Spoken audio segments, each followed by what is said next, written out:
What is the ultimate recipe for building a human mind?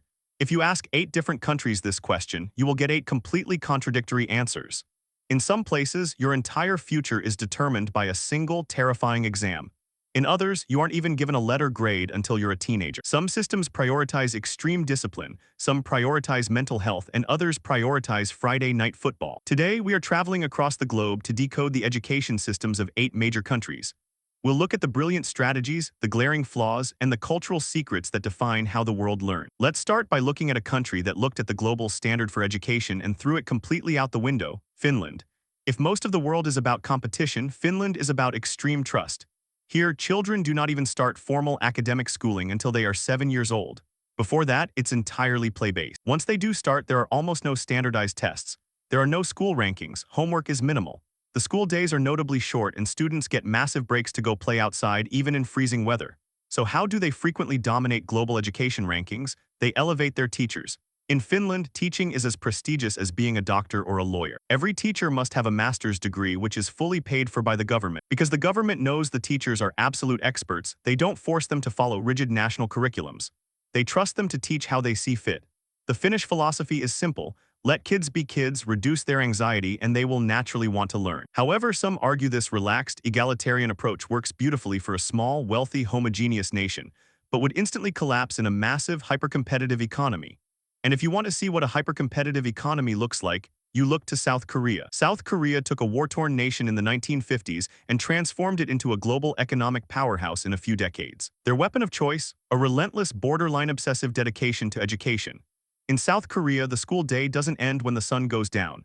Most students leave their regular public school and head straight to Hagwon's expensive private evening academy. It is entirely normal for teenagers to study until midnight, sleep for 5 hours, and do it all again. Everything culminates in a single day in November: the Sunung, South Korea's university entrance exam.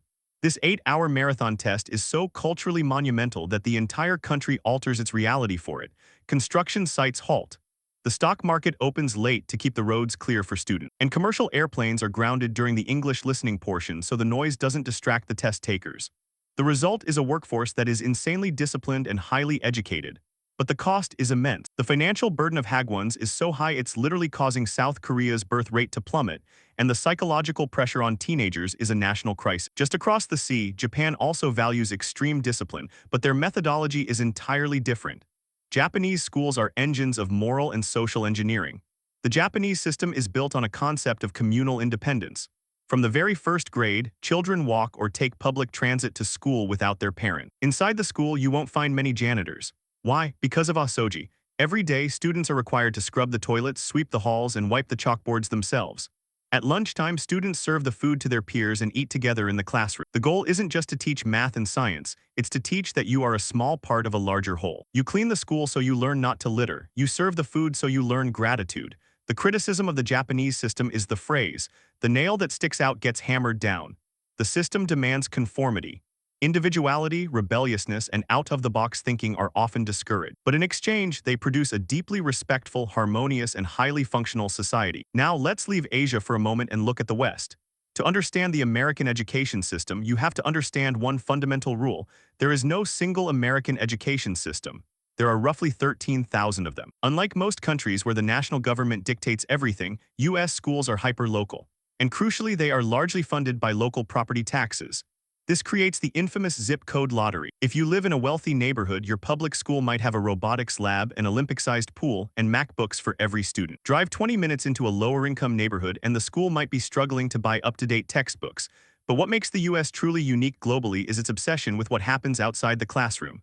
American schools are community hubs. Sports, drama, debate, and prom are seen as vital parts of growing up. Why? Because of the college admissions process. In many countries, university acceptance relies entirely on one test. In America, colleges look for a holistic candidate. You don't just need a good GPA, you need to be the captain of the soccer team, volunteer at an animal shelter, and write an essay about your personal growth.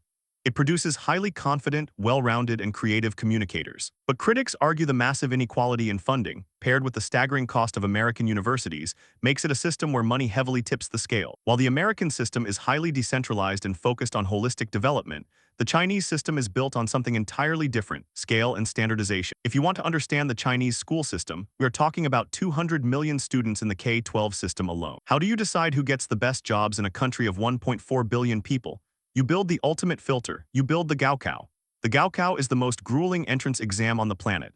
For Chinese teenagers, their score on this two-day test dictates everything: what university they attend, what tier of city they can live in, and their family's future socioeconomic status. Because the stakes are literally life or death for a family's upward mobility, the studying is brutal. In recent years, the private tutoring market got so expensive and out of control that the Chinese government actually stepped in and banned for-profit tutoring in core subjects, a move known as the double reduction policy, to try and ease the financial bleeding of parents. Critics call it a soul-crushing memorization factory, but supporters point out that the Gaokao is the ultimate equalizer. In theory, a poor farmer's child from a rural province who scores perfectly can sit in the exact same elite university classroom as a billionaire's child from Beijing. India shares the massive scale of China, but adds a layer of dizzying complexity. India doesn't have one unified system. It's a chaotic, vibrant mix of state schools, elite private institutions, and sprawling rural classrooms taught in dozens of different regional languages. Culturally, in India, STEM, science, technology, engineering, and math is viewed as the ultimate holy grail. It is the guaranteed ticket out of poverty and into the global middle class. Because of this, India has engineered some of the hardest engineering and medical exams in human history, the JEE and the NEET. To put it in perspective, getting into MIT or Harvard is statistically much easier than getting into India's top institutes of technology. This has birthed entire coaching cities, like Kota, where hundreds of thousands of teenagers move away from their families to study 14 hours a day just to crack these exams. The top 1% of this system produces the world's most sought-after tech CEOs, doctors, and engineers. But the bottom 50% often struggle with massive underfunding, teacher absenteeism, and crumbling infrastructure. It is a system of extraordinary extremes. Let's take a deep breath and travel to Scandinavia. If China and India are about sorting the absolute best from the rest, Norway's system is designed to ensure no one thinks they are better than anyone else. This stems from a cultural concept called the law of Jant, an unwritten rule in Nordic societies that discourages individual superiority and boast. In Norwegian schools, there are no grades given until students are 13 years old. No A's, no F's, just constructive feedback. The atmosphere is incredibly casual. Students don't wear uniforms and they call teachers by their first name. Furthermore, education is viewed as a fundamental human right, meaning university is completely free, heavily subsidized by the nation's immense oil wealth. The system produces incredibly happy, well-adjusted adults with virtually zero student debt. The downside? Critics inside Norway sometimes complain that the system is too anti-competitive. Exceptionally gifted students can sometimes feel understimulated because the curriculum is heavily geared toward keeping the middle of the pack moving forward together. Finally, we arrive in a country that is roughly the size of a single city, yet consistently crushes the rest of the world in math, science, and reading: Singapore. Singapore treats education like a finely tuned, ruthlessly efficient algorithm.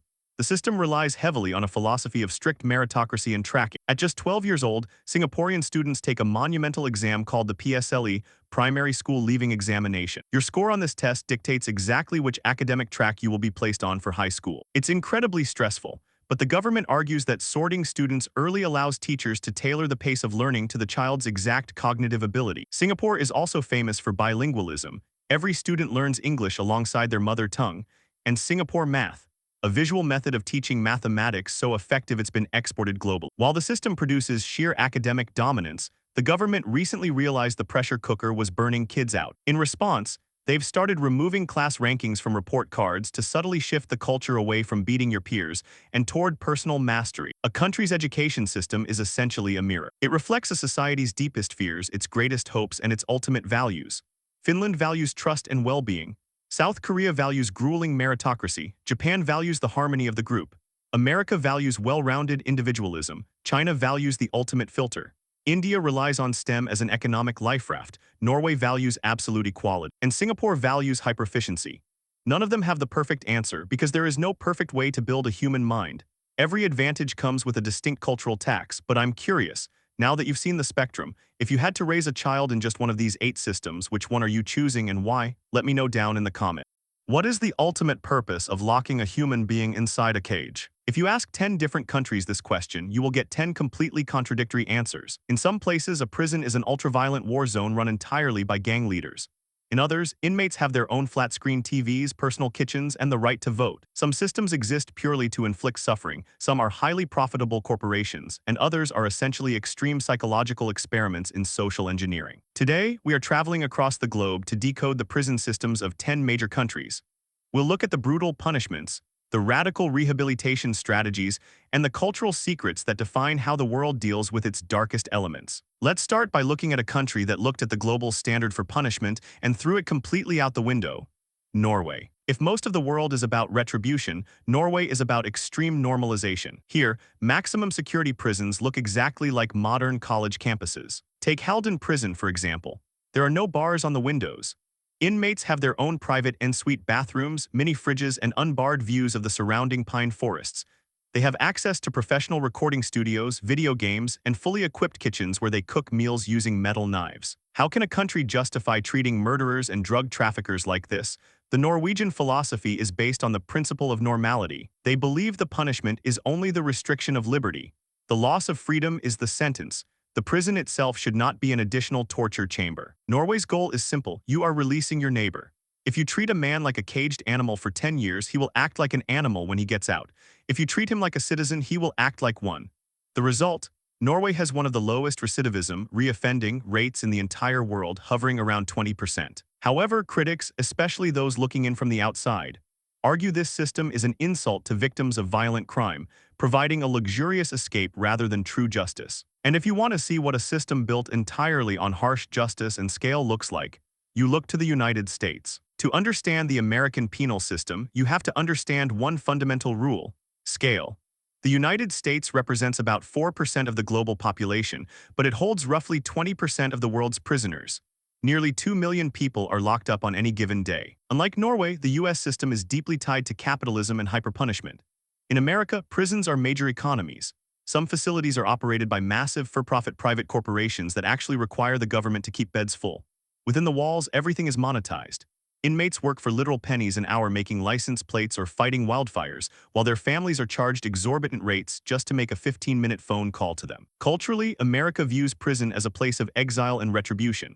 The architecture features monolithic concrete blocks, barbed wire, and solitary confinement, where thousands of inmates are kept alone in tiny cells for 23 hours a day, a practice the UN classifies as torture. The result is a system with a staggering recidivism rate of over 70%. Supporters argue that America's harsh system keeps violent offenders off the streets in a heavily armed country with a high crime rate. But critics argue it is a modern form of institutionalized slavery that punishes poverty and heavily targets minorities, creating a revolving door of generational trauma. But if you think American prisons are harsh, let's travel down to Central America and look at a country that recently built a system of absolute zero-tolerance domination: El Salvador. Just a few years ago, El Salvador was the murder capital of the world, entirely controlled by the MS-13 and 18th Street gangs. To fix this, President Nayib Bukele declared a state of emergency and built the CECOT, a high-tech mega-prison designed to hold 40,000 inmates. El Salvador's new system is about breaking the human spirit of gang members.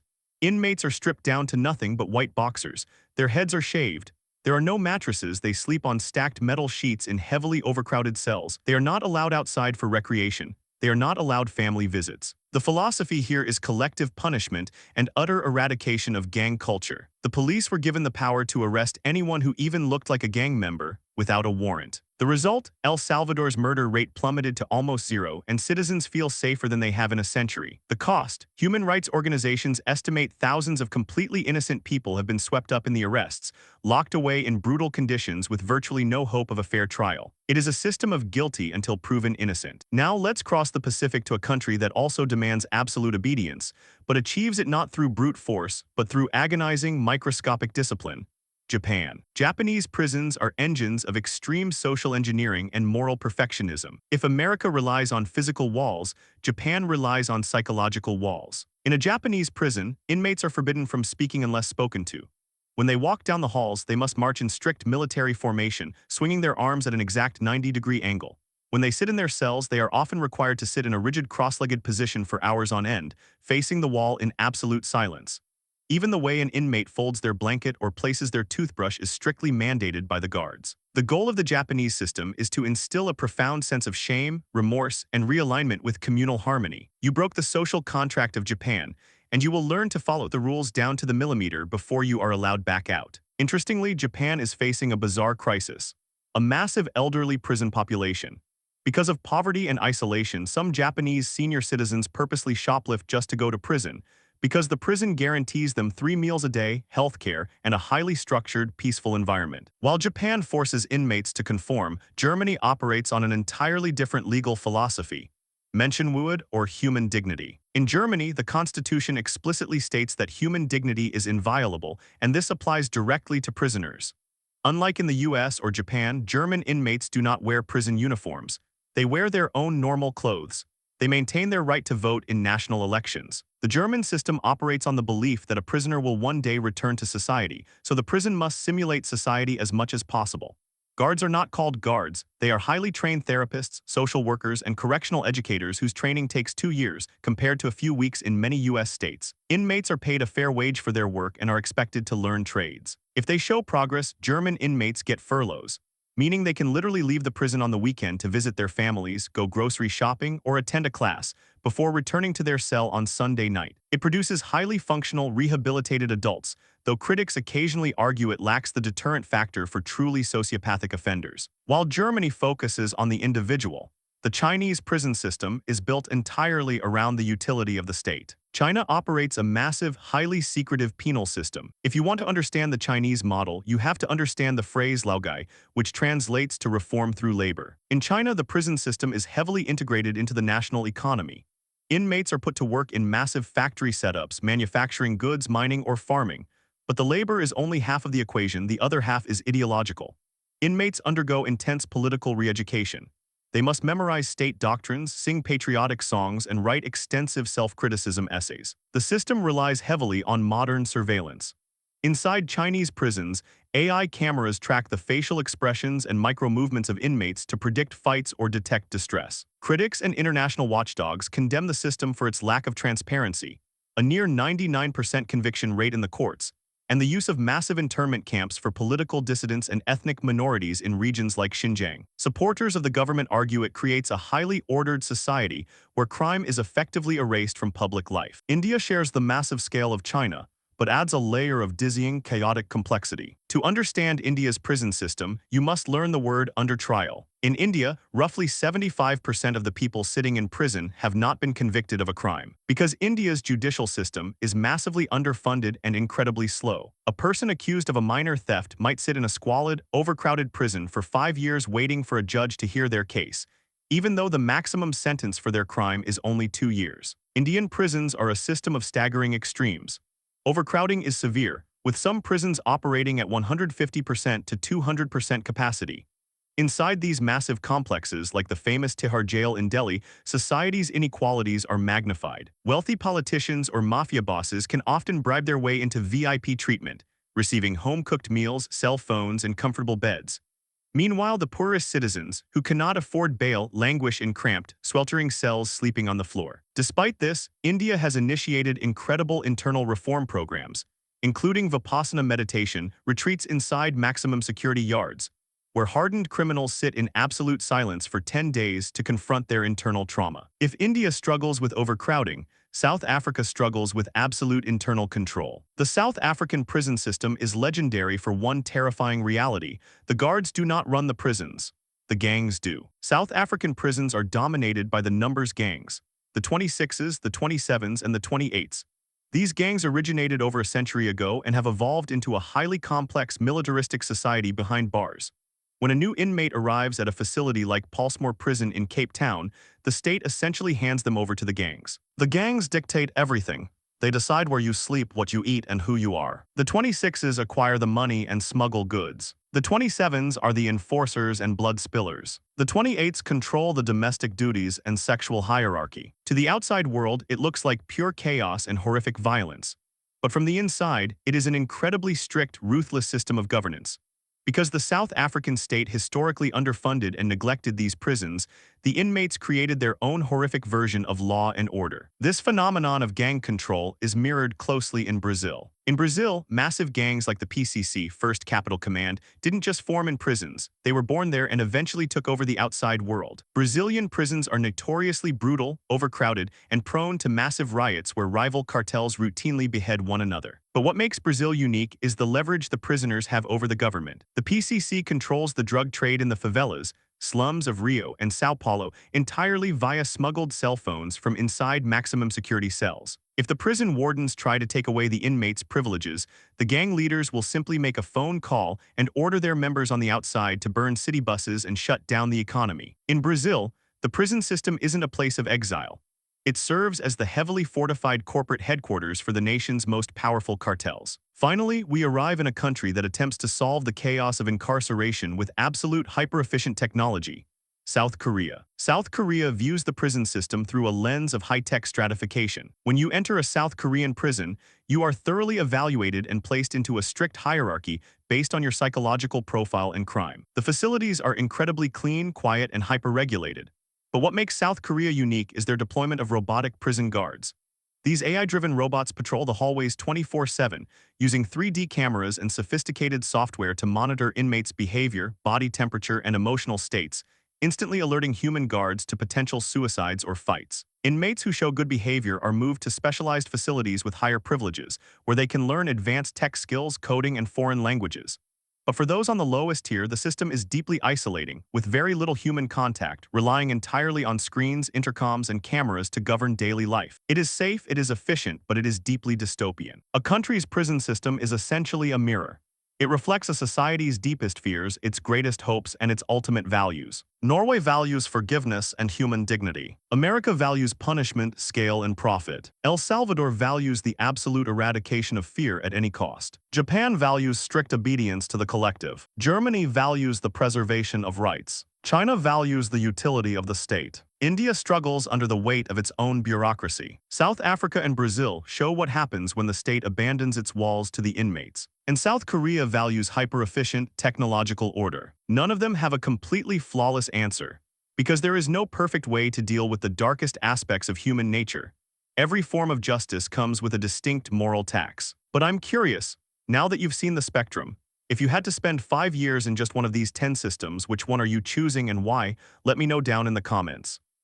What is the exact monetary value of a human life? If you ask 10 different countries this question, you will get 10 completely contradictory answers. In some places, a life-saving heart surgery won't cost you a single penny, but you might have to wait 2 years to get it. In others, you can see a world-renowned specialist within 20 minutes, but the bill might literally bankrupt your entire family. Some systems are designed to cure you after you collapse, while others send a doctor to your house to make sure you never collapse in the first place. Today, we are traveling across the globe to decode the healthcare systems of 10 major countries. We'll look at the brilliant medical strategies, the glaring structural flaws, and the cultural secrets that define how the world stays alive. The United Kingdom. Let's start by looking at a country that treats healthcare not just as a public service, but as a literal national religion: the United Kingdom. To understand the UK, you have to understand the NHS, the National Health Service. Born out of the rubble of World War II, the NHS is built on a radical, uncompromising philosophy. Healthcare should be entirely free at the point of use, for everyone, regardless of their wealth. In the UK, you don't get a medical bill. You have a baby, free. You get cancer, free. You break your leg in 3 places, free. The system is funded entirely through general taxation. However, the utopian dream is currently colliding with a harsh demographic reality. The UK has an aging population, and the NHS is severely underfunded and buckling under its own weight. The glaring flaw here is the wait times. It is not uncommon for Britons to wait literally months for an MRI or hours for an ambulance to arrive during a crisis. The system guarantees that everyone gets a slice of the pie. But right now, the pie is shrinking and the doctors are exhausted, frequently going on strike just to secure a living wage. Just across the ocean, Canada looked at the UK model and tweaked it into something called a single-payer system. In Canada, the government does not own the hospitals or employ the doctors like the UK does. Instead, the doctors are private, but the government is the only entity allowed to pay them. It is actually illegal in Canada to buy private health insurance for basic medical care. Culturally, Canadians view their healthcare system as the ultimate equalizer. They pride themselves on the fact that a billionaire CEO and a minimum wage worker must sit in the exact same waiting room to see the exact same doctor. There is no cutting the line with cash. But just like the UK, the Canadian system suffers from rationing. Because healthcare is free, Demand is limitless, but supply is not. Canadians routinely suffer some of the longest wait times in the developed world for elective surgeries, like knee or hip replacements, sometimes waiting over a year just to get into the operating room. The United States. And if you want to see what happens when you completely eliminate wait times by turning healthcare into a hyper-capitalist enterprise, you look south to the United States. To understand the American healthcare system, you have to understand one fundamental rule. It is the most expensive machine in human history. The US spends more per capita on healthcare than any other nation on Earth, yet leaves roughly 25 million of its citizens completely uninsured. Unlike the rest of the world, American healthcare is deeply tied to employment. If you have a good job with great insurance, you have access to the greatest, most technologically advanced medical care on the planet. If you need a cutting-edge experimental cancer treatment or an MRI tomorrow morning, America is where you want to be. The financial incentives mean the US is a global engine for medical innovation, developing the vast majority of the world's new drugs and medical devices. But the cost is catastrophic. The US is the only developed nation where medical bankruptcy is a common occurrence. A single trip to the emergency room can saddle a family with tens of thousands of dollars in debt. Critics argue the American system is a sprawling, middleman-heavy corporate bureaucracy that views patients as profit centers, punishing the poor and sick while heavily rewarding pharmaceutical companies and insurance executives. Germany. So is there a way to balance capitalism with universal coverage? To find out, we have to travel to Germany. Germany invented the modern healthcare system. In 1883, Otto von Bismarck created the sickness fund model, and it is a masterpiece of balance. In Germany, you are legally required to have health insurance, but it isn't run by the government. Instead, there are over 100 non-profit sickness funds. You and your employer split the cost, and the premiums are based strictly on a percentage of your income, not your health risks. The rich pay more to subsidize the poor, and the healthy subsidize the sick. Because multiple funds are competing for your business, the service is fast, efficient, and highly responsive. You can choose any doctor you want. It's a multi-payer system that acts like a public system. It works beautifully. Though critics note that it is incredibly expensive to maintain, taking a massive chunk out of every worker's paycheck. Switzerland. If Germany is a balance, Switzerland is an extreme paradox. They have achieved universal healthcare using a strictly private capitalist model. In Switzerland, there is no free government healthcare. Every single citizen is legally mandated to go into the private market and buy health insurance. So why isn't it a chaotic, bankrupting mess like the US? Because the Swiss government regulates the insurance companies with an iron fist. Insurance companies are legally barred from making any profit on basic healthcare. They cannot deny you for pre-existing conditions. And if you are too poor to afford the monthly premium, the government steps in and pays it for you. The result is a system with spectacular quality, immaculate hospitals, and virtually zero wait times. The downside? It is eye-wateringly expensive. The out-of-pocket costs and deductibles for the average Swiss citizen are incredibly high, meaning you only go to the doctor when you truly need to. Japan. Now let's fly over to Asia and look at a country that completely solved the cost problem through ruthless government price controls. Japan. Japan operates on a system of hyper-efficiency. Like Germany, everyone is required to buy into a health insurance plan. But what makes Japan entirely unique is the fee schedule. Every 2 years, the Japanese government sits down and dictates the exact price of every single medical procedure, drug, and device in the country. And the prices are astonishingly low. An MRI in the US might cost $2,000. In Japan, it costs about $100. A night in the hospital costs less than a night in a cheap hotel. Furthermore, Japan has no gatekeepers. You do not need to see a general practitioner to get a referral. You can walk directly into a specialized clinic for a brain scan on a Tuesday afternoon. Because it's so cheap and accessible, the Japanese go to the doctor roughly 13 times a year, 3 times as often as Americans. The flaw? The system is slowly crushing the doctors. Japanese physicians see so many patients a day that visits often last exactly 3 minutes. And with Japan's massive, rapidly aging population, the government is desperately trying to figure out how to keep the system financially solvent without bankrupting the youth. South Korea. Just across the sea, South Korea has taken Japan's high-volume model and injected it with dizzying state-of-the-art technology. South Korean healthcare is defined by a cultural concept called pali, which translates to hurry, hurry. The National Health Insurance Service is a single-payer system that is so deeply digitized that your medical records are instantly available at any clinic in the nation. It is fast, cheap, and boasts some of the highest cancer survival rates on Earth. However, South Korea is currently dealing with a bizarre and fascinating crisis. The free market is cannibalizing essential medicine. Because the government keeps the prices for essential procedures, like pediatrics, emergency surgery, and obstetrics, so low, doctors make very little money saving lives. So thousands of doctors are fleeing essential care to open highly lucrative, unregulated cash businesses, specifically dermatology and plastic surgery. South Korea is the plastic surgery capital of the world. But if you have a child who needs a pediatrician in the middle of the night, you might find the emergency rooms completely empty of staff. China. While South Korea struggles with doctor distribution, China struggles with something else entirely. Sheer, unfathomable scale. How do you provide healthcare for 1.4 billion people? In China, the system is deeply centralized around massive, state-run Tier 3 mega hospitals located in major cities. In rural areas, village clinics handle basic issues, but there is a deep lack of trust in rural medicine. As a result, when someone gets sick in China, they immediately travel to the major city hospitals. These hospitals are incredibly chaotic, seeing up to 10,000 patients a single day. The lines are so long that a black market of hospital scalpers exists.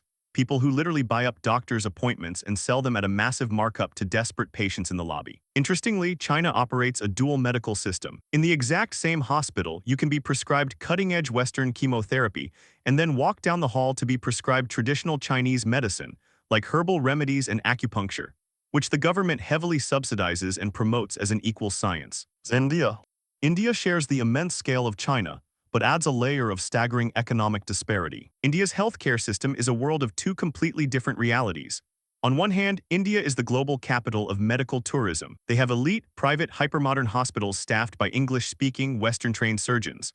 A heart bypass that costs $100,000 in the US can be done in India for $5,000 with luxury hotel-like service. But that is for foreigners and India's wealthy elite. For the bottom 50% of the population, the reality is stark. Public hospitals are heavily underfunded, severely overcrowded, and lack basic sanitation. While public care is technically free, patients often have to go out and buy their own bandages, syringes, and medicine before the doctor can treat them. Because public care is so under-resourced, over 70% of healthcare in India is paid out of pocket in private clinics. To combat the massive poverty this causes, the government recently launched Ayushman Bharat, dubbed Modicare, the largest government-funded healthcare program in the world, aiming to provide free coverage to the poorest 500 million citizens. It is an incredibly ambitious attempt to fix a deeply unequal system. Cuba. Finally, we travel to an island that has virtually no money, heavily restricted access to modern medical technology, yet boasts a life expectancy equal to the United States. Cuba. The Cuban healthcare system is entirely state-run, deeply socialist, and operates on one obsessive philosophy: extreme prevention. Because of historical trade embargoes and extreme poverty, Cuba cannot afford expensive MRI machines, advanced surgical robots, or sometimes even basic antibiotics. So they decided the only way to survive was to make sure their people never get sick in the first place. In Cuba, there is a doctor and a nurse assigned to almost every single neighborhood block. They do not wait for you to come to the clinic. They actively knock on your door, walk into your living room, check your blood pressure, ask about your diet, and inspect your home for mosquito breeding grounds. Healthcare is viewed as a total community effort. The system produces brilliant, highly resourceful doctors. So many, in fact, that Cuba's biggest export is actually medical professionals, whom they send all over the world to work in disaster zones. The glaring downside is the crumbling infrastructure. Patients often have to bring their own bedsheets and food when admitted to a hospital, and the lack of specialized medications is a constant, quiet tragedy. Conclusion. A country's healthcare system is essentially a mirror. It reflects a society's deepest fears, its greatest hopes, and its ultimate values. The UK values absolute equality. America values hyper-innovation and individualism. Canada values shared communal experience. Germany values social solidarity. Switzerland values regulated capitalism. Japan values affordable efficiency. South Korea values technological speed. China values mass scale. India struggles with the divide between global excellence and crushing poverty. And Cuba values grassroots prevention over technology. None of them have the perfect answer, because there is no perfect way to cheat death. Every advantage comes with a distinct cultural tax. You can have it fast, you can have it cheap, or you can have it great. But no country on earth has figured out how to give you all three. But I'm curious, now that you've seen the spectrum, if you were to get sick tomorrow, which of these 10 systems are you choosing to save your life and why? Let me know down in the comments.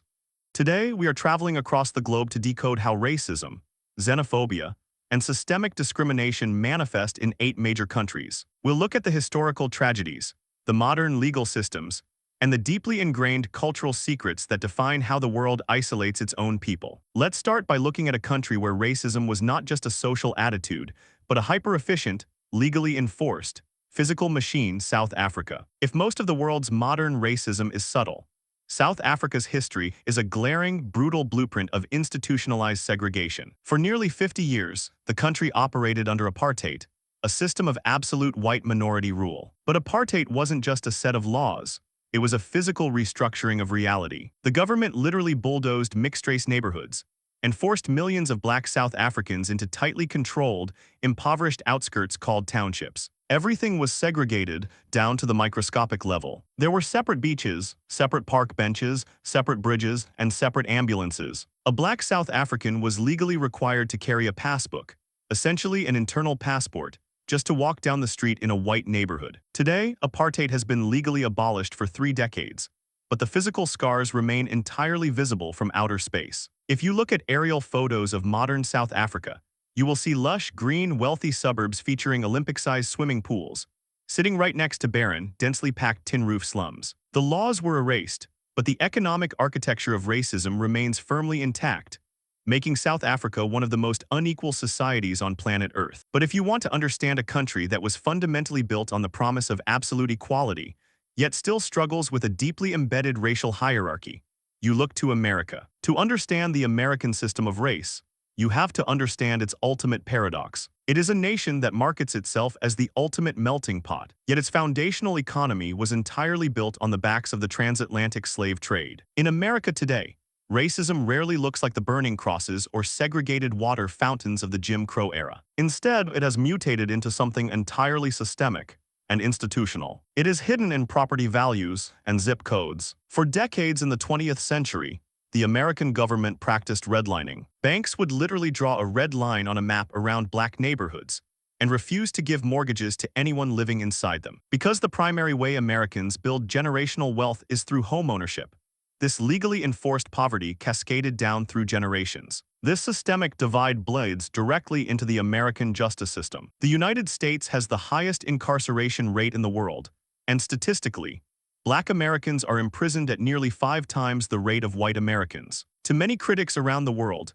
America's race problem is incredibly loud, violently debated, and highly publicized. But how does a nation move forward when its historical racism resulted in the darkest, most terrifying atrocity in modern human history? To answer that, we travel across the ocean to Germany. Germany's relationship with racism is entirely defined by the horrific legacy of the Holocaust. Because of this, modern Germany practices a concept called Vergangenheitsbewältigung, a massive compound German word that translates to working through the past. Unlike many countries that try to bury their darkest chapters, Germany legally forces its citizens to confront it. Walk down the street in Berlin, and you will constantly trip over Stolperstein, small brass cobblestones embedded in the pavement in front of houses, engraved with the names of the Jewish citizens who were dragged from those exact homes by the Nazis. It is a country that has aggressively engineered its society to reject ethno-nationalism. However, the modern German struggle with discrimination has shifted targets. Following World War II, Germany brought in millions of Gastarbeiter,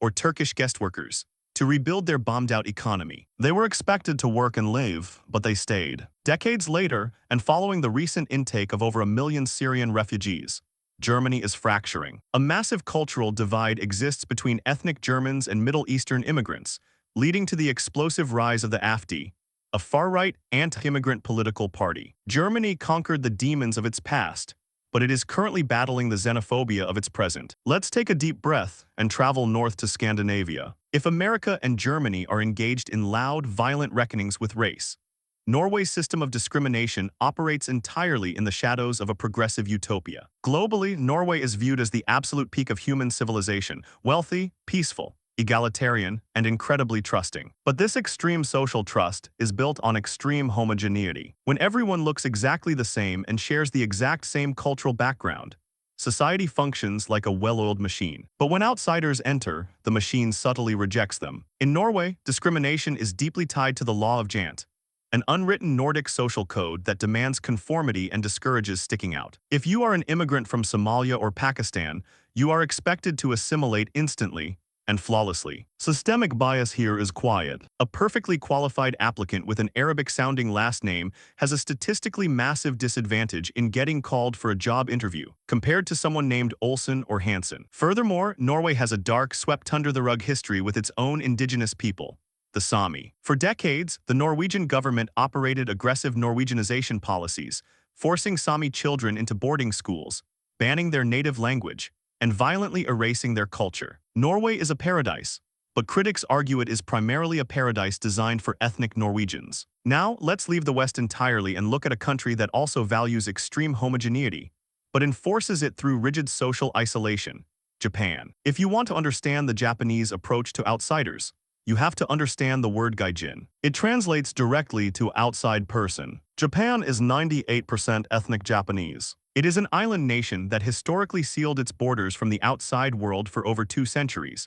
and that psychological moat still exists today. In Japan, discrimination is rarely violent or aggressive. Instead, it is intensely polite, institutionalized exclusion. It is entirely legal, and incredibly common, for Japanese landlords to hang signs that say "No foreigners allowed" on apartment buildings. Restaurants and bathhouses will occasionally turn away anyone who does not look ethnically Japanese, even if that person speaks flawless Japanese and has lived there for a decade. The Japanese system is built on preserving wa, or social harmony. The cultural belief is that foreigners simply do not understand the thousands of unwritten rules of Japanese society, and therefore, they are an inherent disruption to the peace. This discrimination even applies to the Zainichi, ethnic Koreans whose families have lived in Japan for generations, yet who are still treated as second-class citizens. Japan produces a highly functional, perfectly clean society, but the cost is an impenetrable glass wall separating us from them. Just across the sea, South Korea also values an extreme form of homogeneity,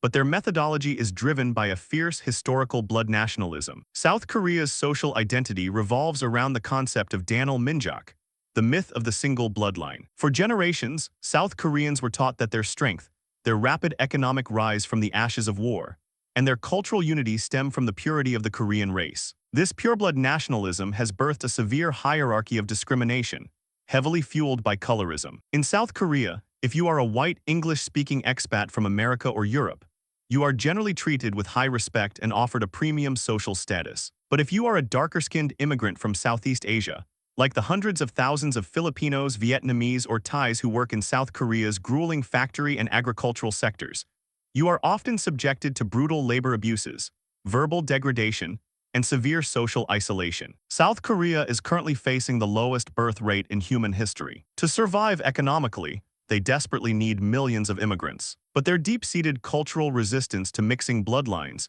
is creating a demographic time bomb that threatens to collapse their entire economy. While the South Korean system is based on preserving a bloodline in a small nation, the Chinese system is built on something entirely different: absolute scale, assimilation, and hand supremacy. If you want to understand racism in China, you have to look at the sheer numbers. China is home to 1.4 billion people, and roughly 92% of them belong to a single ethnic group, the Han Chinese. In China, discrimination is entirely state-sponsored and engineered from the top down. The Chinese Communist Party views absolute cultural unity as the ultimate mechanism for national security. Any ethnic minority that strongly holds onto its own religion, language, or distinct culture is viewed as a direct threat to the stability of the state. This philosophy has culminated in the Xinjiang region, home to the Uyghurs, a predominantly Muslim ethnic minority. The Chinese government has engineered the most technologically advanced system of racial profiling in human history. Uyghurs are tracked by facial recognition cameras that specifically identify their bone structure. Millions have been forced into highly secured re-education camps. Inside, they are stripped of their native language, forced to denounce their religion, and subjected to forced labor. Supporters of the government claim it is a necessary measure to combat terrorism. Human rights organizations call it a slow-motion, state-engineered cultural genocide. It is the ultimate extreme of forced assimilation. Finally, India shares the massive population scale of China, but adds a layer of dizzying, ancient complexity. India doesn't operate on Western concepts of race. Instead, it utilizes a chaotic, vibrant, and utterly suffocating mix of caste and colorism. For over 3,000 years, Indian society was strictly organized by the caste system, a rigid inherited social hierarchy that dictates your profession, your purity, and your absolute worth as a human being. At the very bottom of this system are the Dalits, historically known as the untouchables. While the caste system is now legally abolished, its cultural grip is ironclad. In many rural areas, Dalits are still physically beaten for drinking from the same water wells as upper caste Hindus, And intercaste marriage can sometimes result in violent honor killings. Layered directly on top of this ancient code is a crushing obsession with skin color, heavily amplified by centuries of British colonial rule. In India, lighter skin is aggressively marketed as the ultimate metric of beauty, success, and wealth. The country consumes millions of dollars of skin bleaching creams, famously branded as fair and lovely, every single year. Bollywood actors are almost exclusively light-skinned,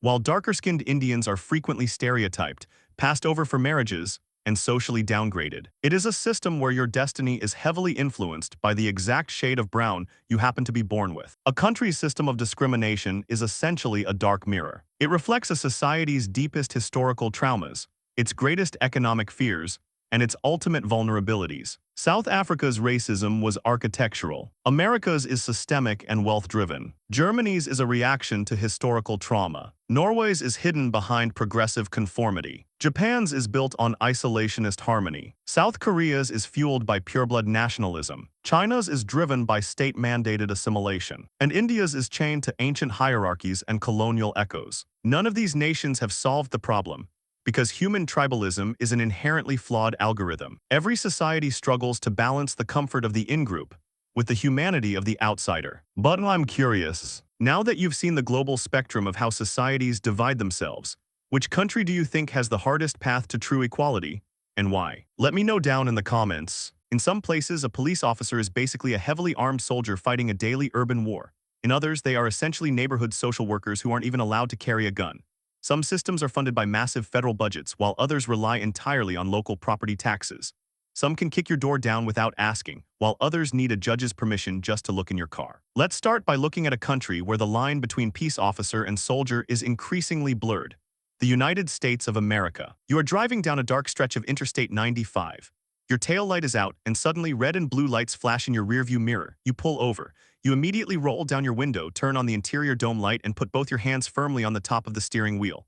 Why? Because you know the officer walking up to your window is armed with a 9mm handgun, and his hand is resting near his holster. To understand American policing, you have to realize that there is no American police force. The system is radically decentralized. There are roughly 18,000 completely independent police departments. If you are in a city, you are policed by municipal cops like the NYPD. If you cross the city line into the county, you are policed by a sheriff who is uniquely an elected politician. Get on the highway and you are under the jurisdiction of state troopers. Because they are largely funded by local city and county property taxes, the quality of policing creates a zip code lottery. A wealthy suburban department might have millions of dollars for state-of-the-art training and armored vehicles, while a rural department is paying officers minimum wage to drive broken-down cruisers. Legally, their powers are defined by the Fourth Amendment.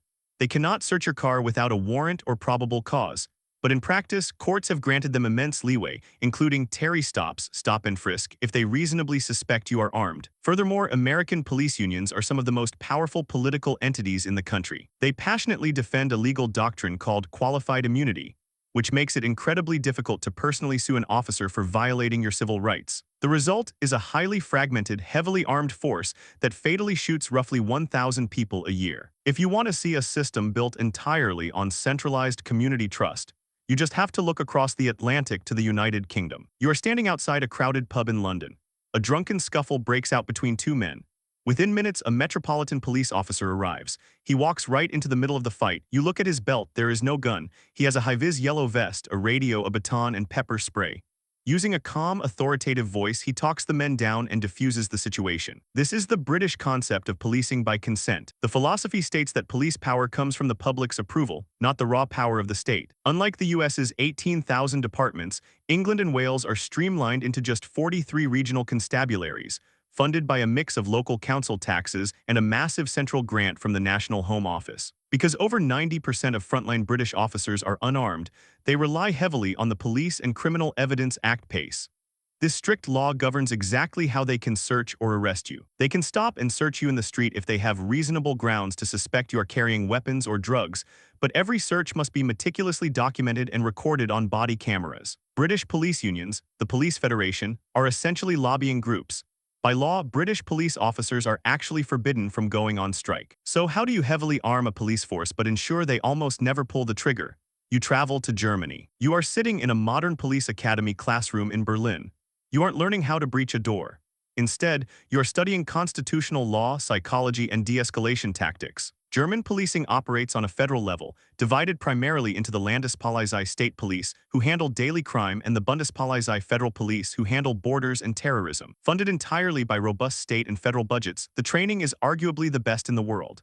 To get a badge, you must complete a rigorous university-level degree taking 2.5 to 3 years. Their powers are strictly limited by the Constitution's emphasis on Menschenwürde, or human dignity. An officer generally cannot search you or your home without a strict judicial warrant, unless there is imminent danger and delay. Jeffar im Verzug. Even their police union, the GDP, focuses heavily on better training and psychological support rather than just shielding officers from liability. The statistics speak for themselves.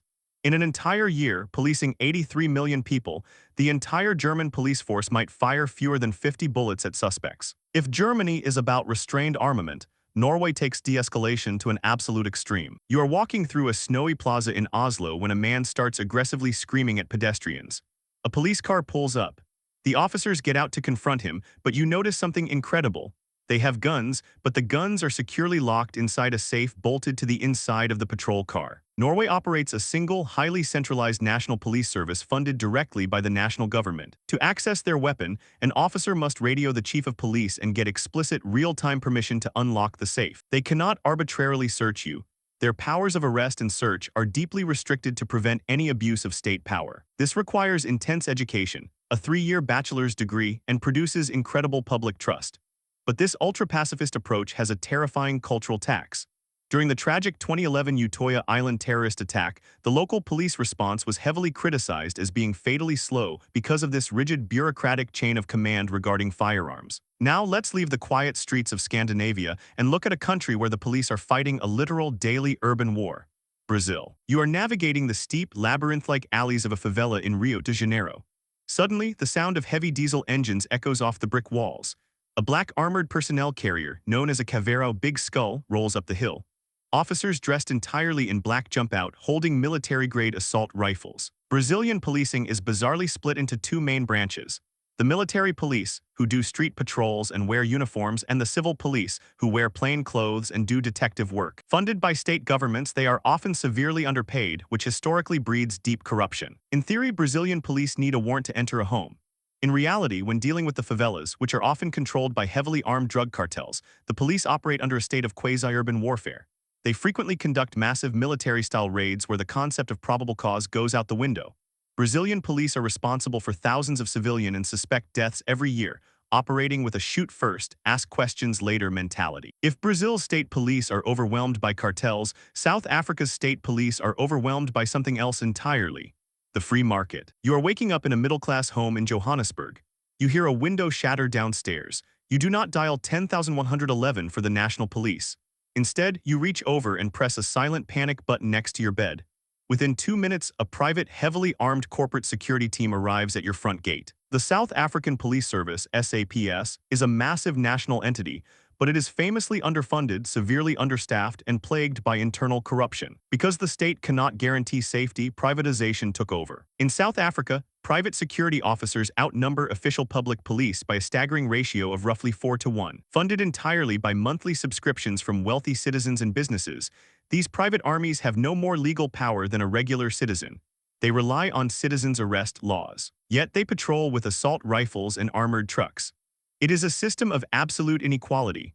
The rich buy private paramilitary protection, while the poor rely on an underfunded state force, frequently leading to brutal vigilante mob justice in impoverished townships. Let's travel from the privatization of Africa to the sprawling, chaotic scale of India. You are caught in a massive, surging crowd during a religious festival in Mumbai. The crowd begins to push dangerously. Suddenly, a line of police officers steps forward. They aren't holding riot shields. They are holding lathis, long, heavy bamboo sticks.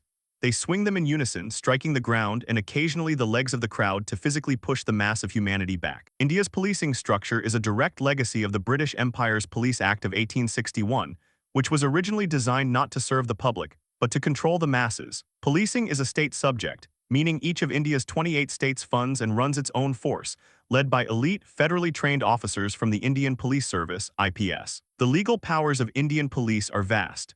Under various sections of the law, they can arrest individuals without a warrant for a wide range of cognizable offenses.